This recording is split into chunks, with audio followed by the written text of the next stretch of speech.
The man I want, the option I had. I married the wrong brother. And I didn't find out until 3 months into my marriage, standing in a kitchen that wasn't supposed to be mine, holding a photograph that changed everything I thought I knew about the man sleeping in the room next door. If you think you know where this story is going, trust me, you don't.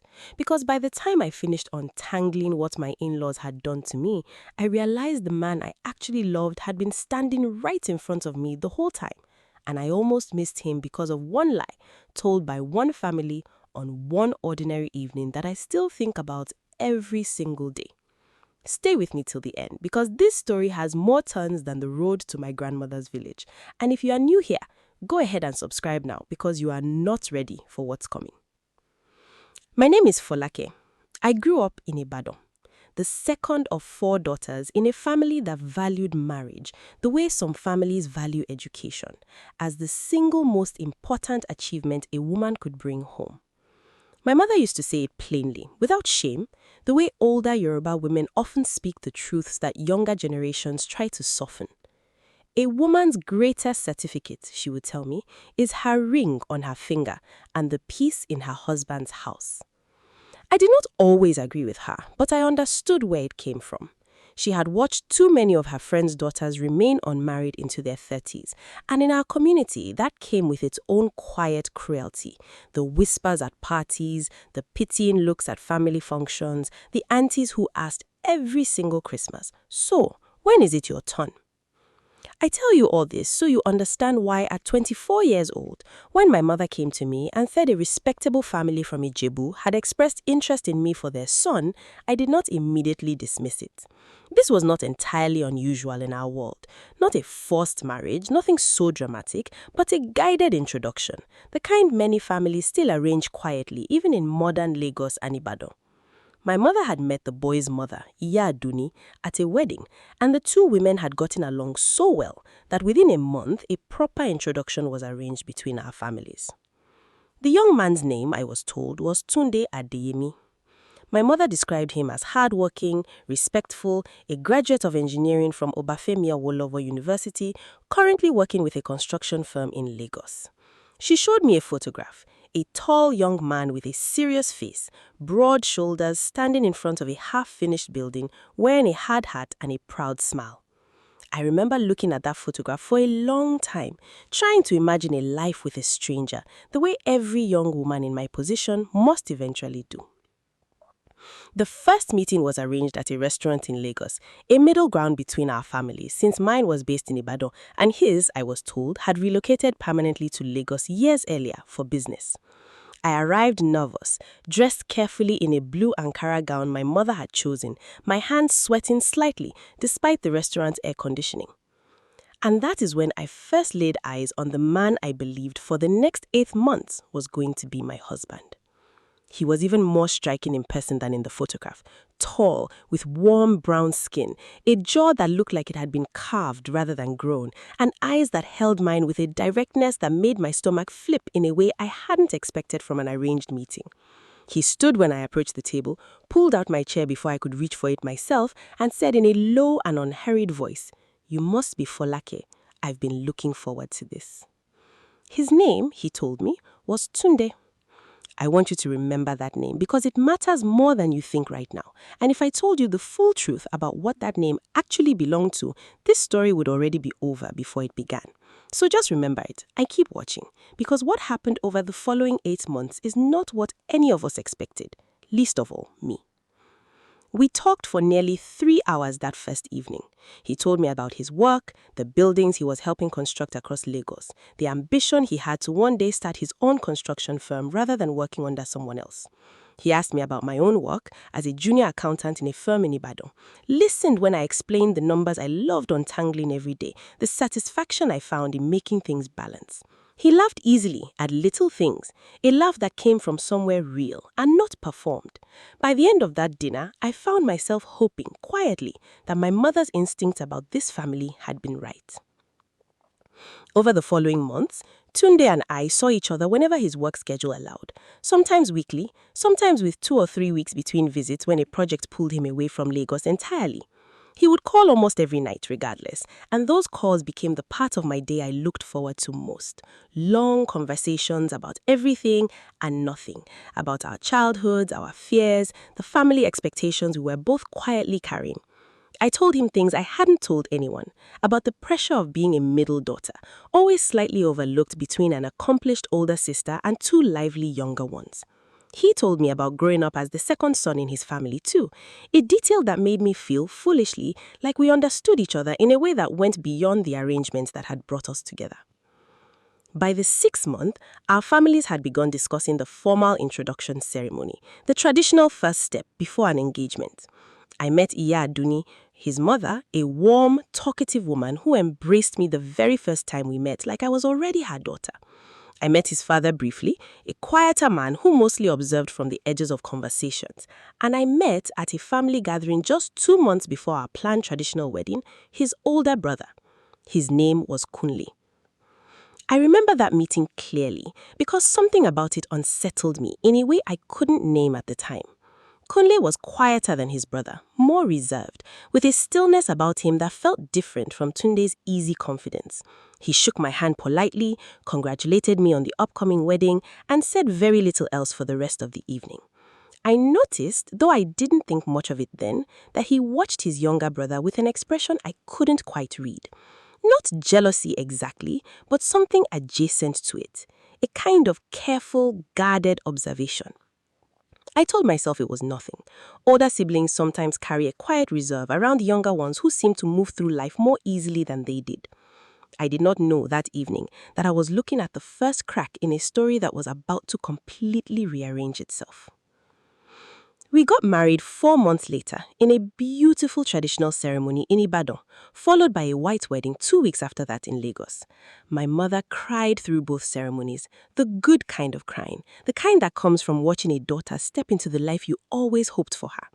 I wore my grandmother's coral beads at the traditional wedding, and I remember feeling, standing there in the compound surrounded by both our families, that I had done everything right, trusted my mother's judgment, given the arrangement a real chance, and found, against whatever odds existed, something that felt genuinely close to love. If only I had known, standing there in that compound, exactly what I was walking into. The first few weeks of marriage were, in most ways, exactly what I had hoped for. We moved into a modest but comfortable flat in Lekki, close to enough to both our workplaces. My husband was attentive in those early days, thoughtful in small ways, remembering that I liked my tea with just a touch of ginger, learning quickly which of his mother's soups I secretly didn't enjoy, and gently steering conversations away from second-handings when we visited her house. I told myself during those weeks that I had been lucky, that the arrangement my mother had guided me into had somehow, against the odds that haunt so many arranged introductions, actually worked. But there were small things I noticed and then talked myself out of noticing, the way people often do when they desperately want a situation to be simpler than it actually is. He would sometimes go quiet for long stretches, staring at nothing, and when I asked what was wrong, he would shake himself slightly, almost like waking from something, and say, "Just work stress, don't worry about it." His mother would occasionally call the house phone, not his mobile, the house phone, an old habit I found strange for a modern family, and speak to him in low, urgent tones I couldn't quite make out from the next room. Once, I walked in on the tail end of one such call and heard him say sharply, uncharacteristically sharply for the gentleman I'd married, "We agreed we would not do this anymore." He hung up quickly when he saw me in the doorway and told me it was nothing, just his mother worrying too much about his work hours. I let it go. I want to be honest with you about that. I let a lot of things go in those first months because I did not want to be the kind of new wife who created conflict out of small confusions. My own mother had taught me that marriage required patience, required giving your husband room to be human, to have moods and stresses that weren't always about you. I did not yet understand that the patience I was extending was being spent on a mystery I hadn't even identified yet. The unraveling began on an ordinary Tuesday evening, 3 months into our marriage, over something as small as a missing house key. I had locked myself out of the flat that afternoon, my own key forgotten on the kitchen counter that morning in my rush to get to work. My husband was traveling for a site inspection outside Lagos and wouldn't be back until late, so I called his mother, hoping she might have a spare key from when they'd helped us move in. She didn't, but she offered something else. She told me his brother, Kunle, lived not too far from us now, in Aja, and that he might have kept a spare from an earlier visit. I hadn't even known Kunle had ever visited our flat before we moved in permanently, but I was locked out and tired, so I called him and he agreed to meet me. Kunle arrived within the hour, let me into the building using a key he did in fact still have, which struck me as slightly odd, though I filed it away with all the other small odd things I'd been collecting without examining. We sat in the living room while I waited for my nerves to settle from the stress of the day, and he made tea, moving through my kitchen with a familiarity that unsettled me more than I let on. He knew exactly where the cups were kept. He knew, without asking, that I took my tea a certain way. The same way I would realize with a chill days later that his brother did. "You've been here before," I said, trying to keep my voice light. "More than once, it seems." Kunle's hands stilled slightly over the kettle. "A few times," he said carefully, "before you two moved in fully, helping set things up." Something in his tone made me look at him more closely.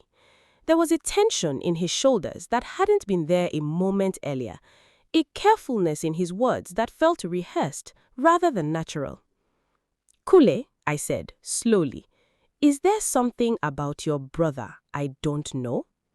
He set the kettle down. For a long moment he didn't answer, and in that silence my stomach began to twist with a feeling I couldn't yet name but somehow already recognized as dread. "I shouldn't be the one to tell you this," he finally said. "If you're already sitting up a little straighter, wondering what on earth this man was about to reveal, I promise you nothing could have prepared me either. And this is exactly the moment where I need you to hit that subscribe button, because we're about to hit the twist that changed the entire direction of my marriage and honestly, my whole life." "Tell me what?" I said, my voice sharper now, the patience I had been extending for 3 months finally running thin. "Kunle, please. Something has felt wrong since the day I met you. Tell me what it is." He sat down heavily across from me, rubbing a hand over his face, like a man preparing to set down something heavy he'd been carrying for a long time. "There were 2 of us being considered for this marriage," he said quietly. "You need to understand that first." I felt the floor tilt slightly beneath me. "What do you mean by 2 of you?" "Your mother and mine agreed on a match for their families," Kunle said, choosing his words with obvious care. "But it wasn't specifically decided which of us it would be, not at first. I met you before the formal introduction, did you know that? At a wedding, 8 months ago, before all of this began.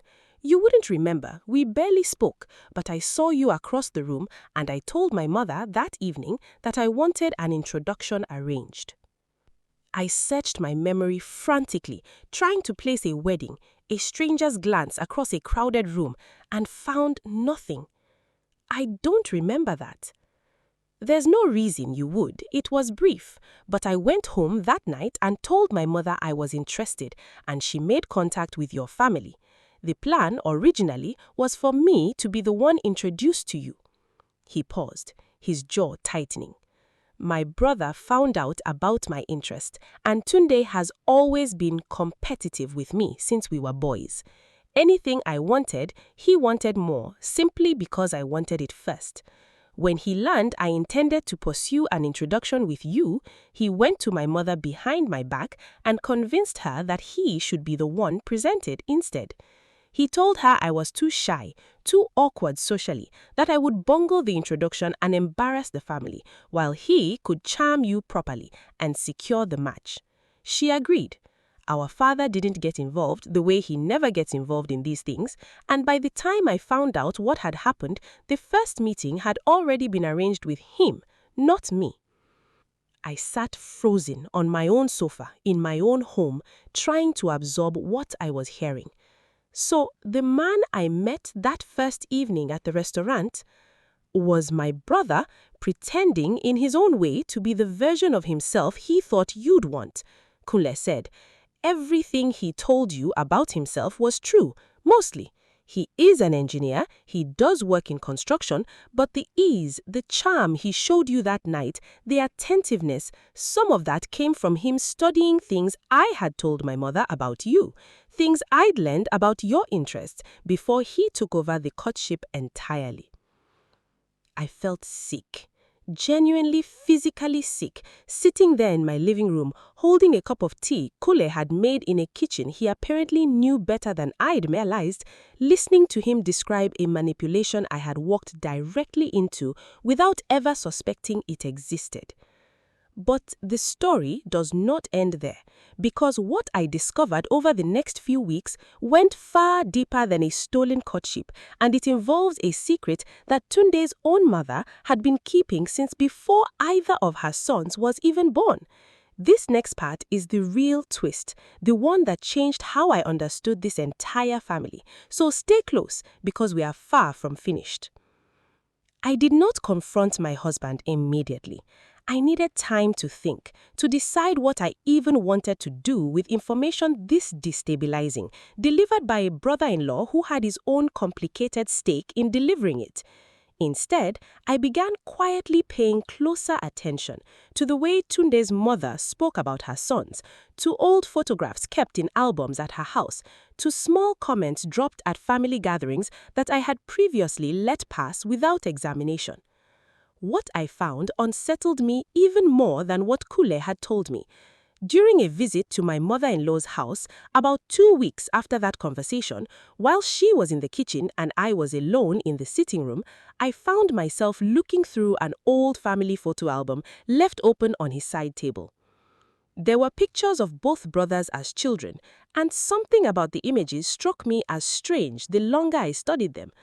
Tunde, in nearly every photograph before the age of about 10, looked noticeably smaller, thinner, with a different bone structure in his face than the man I had married. Kunle, meanwhile, appeared consistently robust, tall for his age, favoring his father's build. It was a small thing, the kind of observation you could easily dismiss as ordinary childhood variation in growth, but something nagged at me, and when Iyaduni returned to the room and caught me looking at the album, her face went through a series of expressions I hadn't seen from her before. Surprise, then something like fear, quickly smoothed over into practiced calm. "You found the old pictures," she said carefully, taking the album gently from my hands and closing it. "Children change so much as they grow, don't they?" It was a small, ordinary thing to say, but the way she said it, the speed with which she closed that album told me there was more here than childhood growth spots. I decided in that moment to simply ask. "Iyaduni," I said, "is there something about Tunde's childhood I should know?" She was quiet for a long moment, her hands smoothing invisible wrinkles from her wrapper, a habit I now recognized in her the way I'd recognized it in Kunle when he was nervous. Finally, she sat down across from me, and what she told me rearranged once again everything I thought I understood about the family I had married into. "Tunde is not my biological son," she said quietly. "He is my late younger sister's child. She died when he was 4 years old in an accident, and her husband, his biological father, remarried within a year and made it clear he had no interest in raising a young son alongside a new family. My husband and I took Tunde in and raised him alongside Kunle, who was 6 at the time, as our own. We never told either of the boys the full truth, not because we intended to deceive them forever, but because as the years passed, it simply became easier not to. Tunde believes I am his birth mother. Kunle knows the truth, has always known it, because he was old enough at the time to remember his aunt, to remember the transition. It has been, for Kunle, a difficult thing to carry silently for so many years, watching his cousin become his brother in name, in every practical sense, while quietly holding a truth the rest of the family agreed never to speak aloud. I sat there absorbing this, and slowly, painfully, several pieces I hadn't understood before began sliding into place. The competitive tension between the brothers that Kunle had described wasn't simply ordinary sibling rivalry. It was the tangled, complicated dynamic of two boys raised as equals, while one silently carried the knowledge that the other didn't fully belong to the family in the way he believed he did. And perhaps, underneath that silence, some complicated resentment neither brother had ever properly processed. Tunde's occasional distant moods, the tension in those hushed phone calls with his mother, the sharp, "we agreed we would not do this anymore" I'd overheard. I began to wonder whether those moments were connected not to work stress at all, but to a family secret straining quietly beneath the surface of every interaction. "Does Tunde suspect anything?" I asked. "I don't believe so," Iyaduni said quietly. "But there have been moments over the years when I feared the truth was closer to the surface than I intended. Small comments from relatives who forget themselves at family gatherings. Questions he's asked me about resemblance, about why certain features skip generations. I have always managed to redirect him. But I am tired, Folake. I am tired of managing a lie I told myself was protecting him, when I sometimes wonder now if it was only ever protecting myself from a difficult conversation." I left her house that evening with more questions than I had arrived with, and a decision forming slowly in my mind that I knew would change the entire shape of my marriage, whatever I chose to do next. If you think you know how this story ends, I promise you, you are wrong, because the choice I made over the following weeks surprised even the people who thought they knew me best.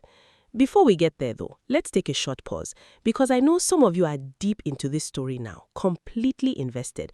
And if that's you, this is exactly the moment to subscribe, because the resolution to everything I've told you so far is coming, and it is not the ending you're expecting. I confronted Tunde 3 days later, on a quiet Sunday evening, after his mother had, with visible relief, agreed that the family secret had gone on long enough, and that honesty, however overdue, was owed to both her sons. I did not tell him everything at once.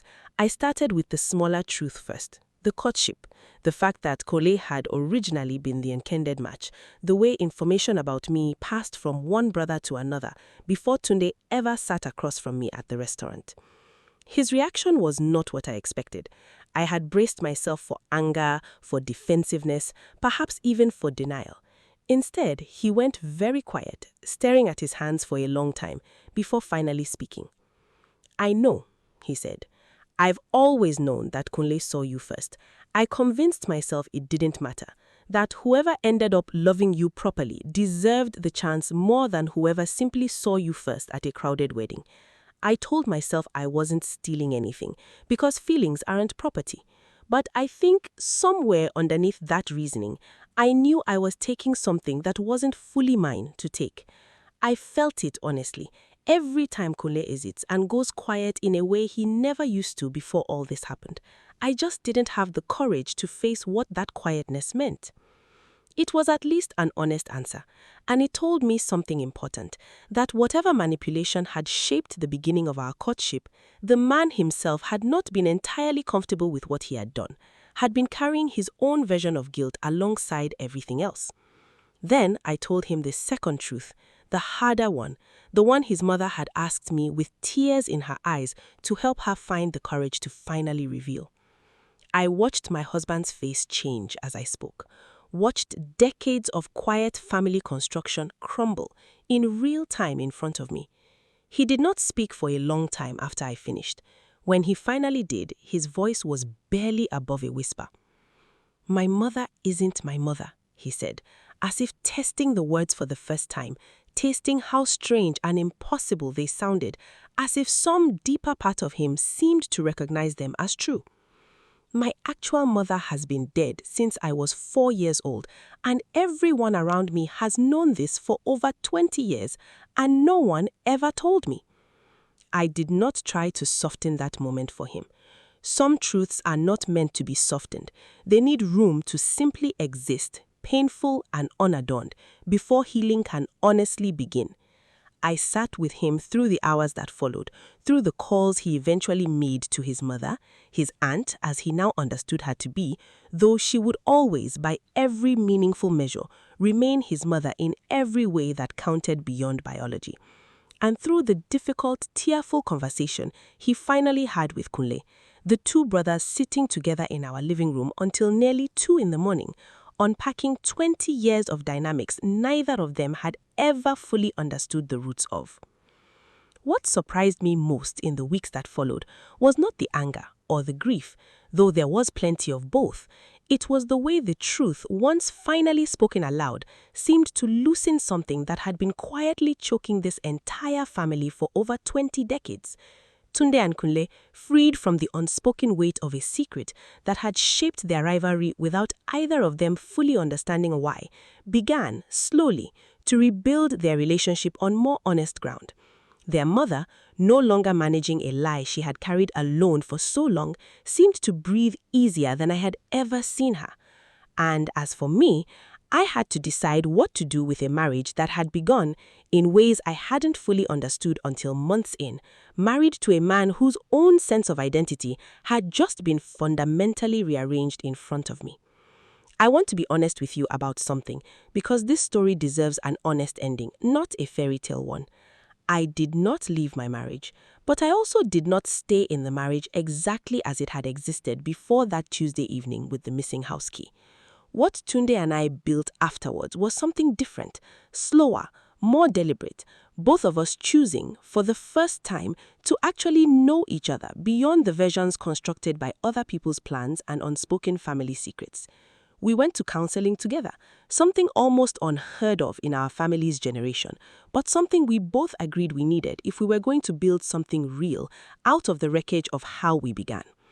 I learned slowly to separate the man from the manipulation, to recognize that the tenderness he had shown me over those months, however it had originated, had grown into something genuinely his own by the time we stood at that altar. Kunle, for his part, eventually married someone else, a woman he met almost 2 years after that difficult night in my living room, someone he chose entirely on his own terms, with no family arrangement guiding the introduction, no brother's shadow hovering over the courtship.